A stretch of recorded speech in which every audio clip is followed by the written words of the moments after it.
دوستو آج کی سب سے بڑی خبر تو یہی ہے کہ سابق امریکی صدر ڈونلڈ ٹرمپ ان کی ایک الیکشن ریلی پر فائرنگ ہوئی اور وہ بال بال بچے. لیکن یہ تو خبر آپ تک پہنچ گئی اور اس وقت ساری میڈیا پر یہ خبر ہے. لیکن یہاں اس ویلاگ میں آپ سے گفتگو کا مقصد کچھ اور ہے.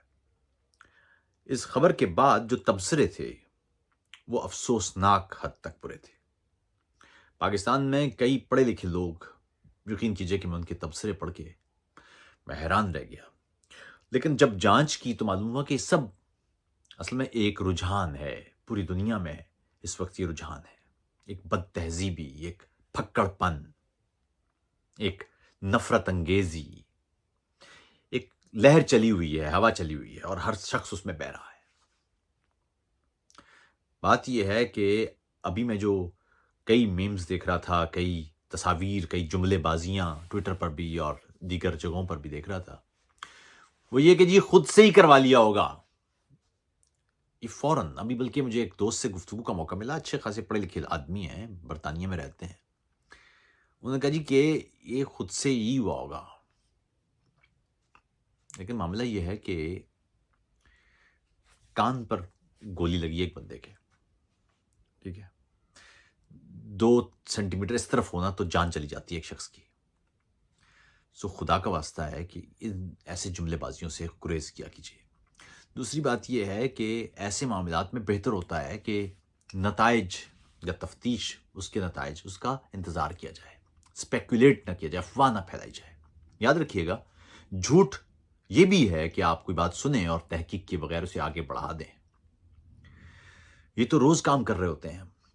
یہ جو آپ فارورڈ میسج کرتے ہیں نا، یہ سب یہی ہے. آپ کوئی بات تحقیق کے بغیر آگے بڑھا رہے ہوتے ہیں. اس سے بھی زیادہ خوفناک بات یہ کہ مجھے دیکھنے کو ملا کہ کئی لوگوں نے، پڑھے لکھے لوگوں نے، عمران خان کی تصاویر کے ساتھ ٹرمپ کی تصاویر لگائی ہوئی ہیں اور کمپیئر کر رہے ہیں اور مذاق اڑا رہے ہیں. ایک جگہ پر میں نے دیکھا کہ عمران خان کو جب گولی لگی تھی اور وہ پلاسٹر میں تھے تو وہ تصویر میں عمران خان کی جگہ پر ٹرمپ کا چہرہ لگایا ہوا ہے. اب بتانا یہ چاہ رہے ہیں کہ جس طرح عمران خان ایک ڈرامہ کر رہا تھا، اسی طرح یہ بھی ڈرامہ کر رہے ہیں. یہ سوچ ہے، یعنی تشدد کو جواز دینا. صاحب عمران خان سے آپ کا سیاسی اختلاف ہے، مجھ سے زیادہ سیاسی اختلاف کس کا ہوگا؟ وہ تو سیاسی اختلاف ہے. لیکن کوئی بھی سیاسی نظریہ، کوئی بھی سیاسی سوچ، کوئی بھی سیاسی فکر وہ انسانی جان سے زیادہ قیمتی نہیں ہوتی ہے. یہ یاد رکھیے. یعنی ایسا نہیں ہو سکتا کہ آپ کسی شخص کی جان لینے کے چکر میں پڑ جائیں سیاسی اختلاف کی وجہ سے. خادم رضوی سے آپ کا سیاسی اختلاف اچھی بات ہے، کسی بھی شخص کا ہو سکتا ہے. لیکن خادم رضوی کی معذوری کا اگر آپ کو مذاق اڑانا پڑ رہا ہے تو آپ کو شرم آنا چاہیے. اسی طرح عمران خان سے سیاسی اختلاف تو حق ہے، لیکن اگر عمران خان کو گولی لگنے کا اگر آپ مذاق اڑا رہے ہوں یا اس قاتلانہ حملے کا آپ جگت بازیاں کر رہے ہوں تو یہ شرم کی بات ہے. اسی طرح ڈونلڈ ٹرمپ سے اختلافات تو اچھی بات ہے، سیاسی اختلاف تو کوئی بری شے نہیں ہوتے. لیکن اگر آپ کو سیاسی اختلاف اس طرح کرنا پڑے کہ آپ کو ٹرمپ کے کوئی اس انداز سے تنقید کا نشانہ بنانا پڑے جس میں اس کی جان جا سکتی تھی، تو یہ شرم کی بات ہے. اور پھر یہ تمام پارٹیوں، تمام پارٹی کے کارکنان بلکہ عام افراد تک میں پھیلا ہوا ہے معاملہ. کوئی شخص معذور ہے تو معذوری کا مذاق، کوئی شخص نابینا ہے تو اس کے نابینا ہونے کا مذاق، لوگوں کے جسموں کی شکل اور اشکال اور جسامت کا مذاق، بالوں کا مذاق، رنگ، جلد کے رنگ کا مذاق. کوئی شخص کالا ہے، کوئی شخص فلاں ہے. یہ کیا ہے؟ یہ کیا تنقید ہے؟ یعنی آپ کے پاس تنقید کے لیے بھی کچھ نہیں بچا. عمران خان کا رنگ کیا ہے، یا ٹرمپ کے بال کیسے ہیں، یا خادم رضوی کی ٹانگوں کو کیا ہوا ہے، یہ اختلاف ہے اگر آپ کا، تو یہ تو بڑے شرمناک بات ہے. اس کا مطلب ہے کہ آپ کا اصل میں اختلاف تو کوئی نہیں ہے. دوسرا یہ کہ یہ ایک تشدد کا سلسلہ ہموار کرنے کا راستہ بھی ہے. یعنی اگر تشدد کا کوئی واقعہ پیش آیا ہے تو تشدد کا واقعہ پیش آنے پر تشدد کو کنڈیم کرنے یا اس کی مذمت کرنے کی بجائے اگر آپ اس کے جواز مہیا کرنا شروع کر دیں. پاکستان میں جبری گمشدگیاں ہوتی ہیں تو وہاں جملہ یہ ہے کہ جی کچھ تو کیا ہوگا. ایسے تو کوئی نہیں اٹھاتا. پھر یہ بھی کہ یہ خود ہی کھو جاتے ہیں, خود ہی گم ہو جاتے ہیں. یہ جو لاپتہ ہوا ہے شخص, یہ اس نے اپنے آپ کو خود ہی چھپا لیا ہے کہیں, روپوش ہو گیا. یعنی یہ ہیں معاملات. یہ بدترین بدصورت معاملہ ہے. اس کی وجہ یہ ہے کہ اس سے جو جرم ہے اس کو جواز ملتا ہے اور نئے جرم کا راستہ ہموار ہوتا ہے.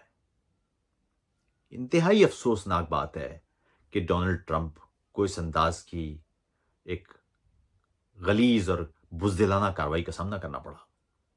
اس میں جان جا سکتی تھی اس کی. مزے کی بات یہ دیکھیے کہ میں نے لکھا ایک ٹویٹ میں, تو ایک نیچے ایک شخص نے لکھا کہ عاطف صاحب, وہ آپ اس کی تو مذمت کر رہے ہیں, لیکن میں نے آپ کو یہ نہیں دیکھا کہ آپ وہ جو غزہ کی مذمت, غزہ میں جو اسرائیلی کاروائیاں اس کی مذمت کریں. وہاں پہنچ گئے وہ. تو بھائی غزہ میں اگر کوئی کسی بھی طرح کی کوئی انسانیت سوزی ہو رہی ہے تو کون اس کی حمایت کرے گا بھائی؟ عام شہریوں کی ہلاکتوں پہ کون خوشی مناتا ہے؟ یہ کیا معاملہ ہے؟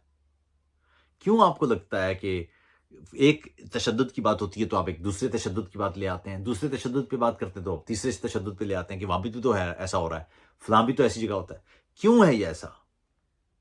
تشدد ہر انداز سے غلط ہے. نیچے ایک بندے نے لکھا ہوا تھا کہ عاطف صاحب آپ اس تشدد کی تو اس سے اختلاف کر رہے ہیں اور اس کی مذمت کر رہے ہیں, لیکن جو بلوچستان میں بلوچ جو پنجابی مزدوروں کو مارتے ہیں اس کی تو آپ مذمت نہیں کرتے. حالانکہ آپ جانتے ہیں, میں تو 85 بار کہہ چکا کہ تشدد کسی بھی حالت میں, کسی بھی صورت میں, کسی بھی گروہ کی جانب سے, کسی بھی طرح کا وہ جائز نہیں ہو سکتا. اگر کوئی بلوچ مزاحمت کار ہیں یا بلوچ عسکریت پسند ہیں یا بلوچ جنگجو ہیں یا بلوچ علیحدگی پسند گروہ ہیں اور وہ کسی عام شہری حتیٰ کہ کسی فوجی کو بھی مارتے ہیں تو زیادتی کرتے ہیں, غلط کام ہے. سیاسی لڑائی لڑیں. اور اسی طرح کوئی فوجی ہے اور وہ بلوچوں کو مارتا ہے تو وہ بھی غلط کام کرتا ہے. وہاں جو مسخ لاشیں مل رہی ہیں تو غلط کام ہو رہا ہے. گروہ کرے کوئی دہشت گردی یا کوئی ریاست کرے دہشت گردی بنیادی اصول ایک طرف رکھتے ہوئے, تو یہ زیادتی ہے نا. اس میں کیا معاملہ ہے یہ؟ یعنی اگر آپ ایک تشدد کی بات کریں گے تو ایک بندہ آئے گا, وہ کہے گا جی اب فلاں بھی جگہ تو تشدد ہو رہا ہے تو آپ وہاں تو مذمت ہے. بھائی ہر تشدد کی مذمت کر رہے ہیں. پھر یہ مذمت بھی بڑی سلیکٹڈ ہے. اگر عالمی مذمت آپ نے کرنی ہے تو یار یہ ساؤتھ سوڈان میں بھی تو اس وقت تباہی چل رہی ہے. اس وقت سوڈان میں بھی 2 جرنیل آپس میں لڑ رہے ہیں. صومالیہ کا برا حال ہے, برونڈی کا برا حال ہے, مالی کا برا حال ہے, نائجر کا برا حال ہے, میانمار میں پچھلے 3-4 سال سے مارشل لا لگا ہوا ہے, وہاں انسانی حقوق پامال ہو رہے ہیں. یمن اور سیریا آپ کے سامنے ہے. ترکی کا جنوب مشرقی حصہ آپ کے سامنے ہے کرد علاقوں کا. اسی طرح ایران نے بھی ان کردوں کو مار مار کے برا حال کیا ہوا ہے. تو یہ تو کہانی ہے. پھر آپ اگر میں آج آپ ایک تباہی کا آپ سے ذکر کروں تو آپ کہیں گے جی فلاں جگہ پر عاطف صاحب وہ جو یوکرین میں روسی بم گرا آپ نے اس کی تو مذمت نہیں کی. بھائی اس کی بھی مذمت ہے. تشدد کوئی بھی ہو, کسی کے خلاف بھی ہو, کوئی بھی کر رہا ہو, وہ اچھا نہیں ہوتا. پولیٹیکل راستے ہی اختیار کرنا چاہیے. سو ٹرمپ سے آپ بھرپور اختلاف کیجئے. عمران خان یا نواز شریف یا زرداری سے آپ کو سیاسی اختلاف بھرپور کرنا چاہیے. لیکن اگر آپ کو سیاسی اختلاف میں نواز شریف کے گنجے پن کا مذاق اڑانا پڑ رہا ہے یا عمران خان کے پلستر کا مذاق اڑانا پڑ رہا ہے یا خادم رضوی کے چل نہ پانے کا مذاق اڑانا پڑ رہا ہے یا آصف زرداری اگر اس وقت بیمار ہے تو ان کی بیماری کا مذاق اڑانا پڑ رہا ہے, تو آپ ایک بہت ہی گھٹیا سطح پر ہیں. اپنی سطح بلند کیجیے. اختلاف سیاسی رکھیے, کیونکہ سیاسی اختلاف کے ذریعے ہی آپ کی سیاسی سوچ سامنے آتی ہے. میں آپ کو کل ایک اور واقعہ بتاؤں. وہ جو گلامن وزیر ان کا قتل ہوا, باکمال شاعر, سادہ الفاظ میں پشتونوں کے مشکل ترین معاملات وہ لوگوں کے سامنے پیش کرنے والے. پہلی بات یہ ہے کہ میں مسلسل چونکہ سفر کر رہا تھا تو میں نے معذرت بھی کی کہ میں اس پہ بات نہیں کر پایا, اور اس پہ بات ضروری بھی تھی. اس سے بھی زیادہ اہم بات یہ ہے کہ میں نے اس بیچ میں جب یہ مجھے واقعہ پتہ چلا تو میں نے منظور پشتین سے رابطے کی کوشش کی. ان کو میں نے متعدد مرتبہ کال کیا, میسج بھی چھوڑا کہ آپ فوراً رابطہ کریں, کیونکہ مجھے گلامن وزیر سے متعلق زیادہ معلومات نہیں تھیں کہ ہوا کیا یہ بھی نہیں معلوم تھا. جو سوشل میڈیا کے ذریعے خبریں آتی ہیں ان میں بہت ساری ملاوٹ ہوتی ہے, ان خبروں پر تصدیق مشکل ہوتی ہے.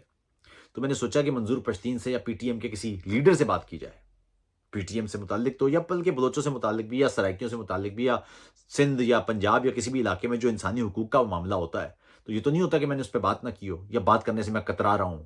یا مجھے فوجیوں نے کوئی پیسے دے دیے ہوں تو میں ان فوجیوں کا احترام شروع کر دوں گا اور انسانی حقوق کی پامالیوں پر فوجیوں یا GHQ کے میں جھنڈے اٹھا دوں گا. یہ تو نہیں ہو سکتا، نہ ہوگا. تو اسے لکھا ہوا جی کہ عاطف صاحب آپ نے وہ جو 2 دن کے بعد ویلاگ کیا، تو 2 دن کے بعد اس لیے کیا کہ ایک دن تو میں سفر کر رہا تھا، اس سے اگلے دن میں مسلسل منظور پشتین سے رابطے کی کوشش کرتا رہا. جب وہ نام نہیں ہو سکا، PTM سے کوئی کسی اہم لیڈر سے رابطہ نہیں ہو سکا، تو پھر میں نے اگلے دن صبح فوری طور پر میں نے گیلامن پہ تو بات کر لی. حالانکہ جس انداز کی بات ہونا چاہیے تھی وہ نہیں کر پایا کیونکہ میرے پاس معلومات کم تھیں. لیکن اہم بات یہ ہے کہ وہ لکھ رہے ہیں جی کہ یہ آسانی سے عاطف صاحب پاکستان بھی تو چلے جاتے ہیں، تو اب ظاہر ہے فوجیوں کا جو ہے وہ بیانی ہے، ان کا خیال رکھنا پڑتا ہوگا. یہ کیا ہے؟ یہ کیا معاملہ ہے بھائی؟ ہم جائیں گے پاکستان تو اس خوف، اس احتمال، اس خدشے کے ساتھ جاتے ہیں ہم کہ کچھ بھی ہو سکتا ہے. کچھ ہو جائے تو آپ نے کہنا جی کہ کچھ تو کیا ہوگا، کچھ نہ ہو تو آپ کہتے ہیں جی کہ کوئی نہ کچھ تو ڈیل ہو گئی ہوگی. اس سے باہر نکلیں. ہمارے جیسے سرفروش لوگ آپ کو دوبارہ ملنے بھی نہیں ہیں، یہ یاد رکھیے گا. جو اپنے تمام تر یہاں ہم عیاشی کی زندگی گزار سکتے ہیں. ہمیں کیا ضرورت پڑی ہے آپ کے جھگڑوں میں الجھنے کی، اپنے مفادات قربان کرنے کی. گیلامن وزیر کو بھی تو یہی تھا. گیلامن وزیر کو بھی تو اب کیا ضرورت پڑی تھی اس کو اپنی تمام تر زندگی جوکھوں میں ڈالنے کے لیے. منظور پشتین کو کیا ضرورت پڑی ہے؟ مہرنگ کو کیا ضرورت پڑی ہے کہ اپنے آپ کو برباد کیے پھر رہی ہے لڑکی وہ؟ یا سیمی بلوچ ہے وہ، اس کو کیا ضرورت پڑی ہے کہ وہ آپ کے حقوق کے لیے کھڑی ہے؟ سندھ میں اگر سسی لوہار ہے وہ کیوں کھڑی ہے آپ کے لیے؟ درجنوں لوگ ہیں جو اس وقت مربوط طریقے سے، مضبوط طریقے سے، پرامن طریقے سے کھڑے ہیں، لڑ رہے ہیں، آپ کی لڑائی لڑ رہے ہیں. ان کو کیا فائدہ ہونا ہے؟ سو اس لیے یہ بد اعتمادی اور بے اعتباری یہ ختم کریں اپنے دماغ سے، اور کوشش کیا کریں کہ سوال تو ضرور کریں. ہماری وفاداری، ہمارے انسانی حقوق کی کمٹمنٹ، اس پہ سوال تو ضرور کریں، لیکن جواب ہی خود سے ہی نہ گھڑ لیا کریں. کیونکہ اس لیے کہ اگر آپ ہمیں ڈسکریڈٹ کریں گے تو آپ کے پاس اپنے لیے آواز اٹھانے والا بھی کوئی نہیں بچے گا. یہ یاد رکھیے. دوسرا، تشدد کا کوئی بھی واقعہ ہو، اس میں تشدد میں آپ کسی صورت میں بھی تشدد کرنے والے کا ساتھ نہ دیں، کسی بھی صورت میں. کتنے افسوس کی بات ہے کہ تشدد کا واقعہ پیش آیا ہے اور گیلامن وزیر اس کی زندگی چلی گئی. کتنا ایک اہم آدمی تھا. پھر دوسرا یہ کہ عاطف صاحب وہ آپ نے شہید نہیں لکھا. بھائی صاحب بات یہ معذرت کے ساتھ، میں مذہبی جملے بازی نہیں کرتا. یہ شہید، یہ جاں بحق کا مطلب ہوتا ہے حق پر جان دے دی. ہمارے لوگ قتل کر رہے ہیں، ہمارے لوگ مر رہے ہیں، جانیں جا رہی ہیں، وہ کہہ رہے ہیں یہ شہید ہو گئے ہیں، لالی پاپ شہادت کا چوستے رہیں، یا جو جاں بحق ہو گئے ہیں. وہ لکھا ہوتا ہے جی کہ ایک بس ٹرک سے جا ٹکرائی، 26 آدمی جاں بحق ہو گئے، یعنی حق پر انہوں نے جان دے دی. بھائی حق پر جان دی ہے، شہادت ہوئی ہے، یہ آپ جانیں، آپ کا کام جانیں. ہمارا کام شہادت اور جاں بحق طے کرنا نہیں ہے. ہمارا کام بتانا یہ ہے کہ ایک تشدد کا واقعہ ہوا ہے، اس میں ایک شخص کی جان چلی گئی ہے. یہ شہادت اور دیگر جو لفظ ہیں، ان کے ذریعے جرم اور اس انداز کے تشدد کے واقعات، ان کا جواز ملتا ہے. شہادت یہ نا کچھ بارڈر پہ گیا ہو آدمی، قوم کے لیے، ملک کے لیے، خدا کے لیے لڑا، پھر تو سمجھ میں آتی ہے. گھروں میں، گلیوں میں، بازاروں میں، چوراہوں میں لوگ مر رہے ہیں، کہہ رہے جی شہید ہوتے جا رہے ہیں. نہ مرنے والے کا پتہ ہے، نہ مارنے والے کا پتہ ہے، نہ جرم کا پتہ ہے. تو خیر اہم بات یہ ہے کہ تشدد کے سارے راستے بند کریں. یہ جو اس انداز سے گلوریفائی کرتے ہیں آپ موت کو، اس سے باہر نکلیں. یہ کسی صورت میں تشدد کا راستہ فراہم کرنے کی کوشش نہ کیا کریں. یہ سارے جواز ہیں اور یہی جواز لوٹتے ہیں اور آپ کو قتل کرتے ہیں. اپنا بہت خیال رکھیے گا. سوچا کیجئے، سوال کیا کیجئے، اور تنقیدی انداز سے گفتگو کرتے ہوئے خیال رکھا کیجئے کہ تشدد کسی صورت نہیں، گالی کسی صورت نہیں، بیہودہ نازیبا الفاظ کا استعمال کسی صورت نہیں. تمیز کے دائرے میں رہتے ہوئے مدلل انداز سے اپنی بات کیا کیجئے. اپنا خیال رکھیے. السلام علیکم.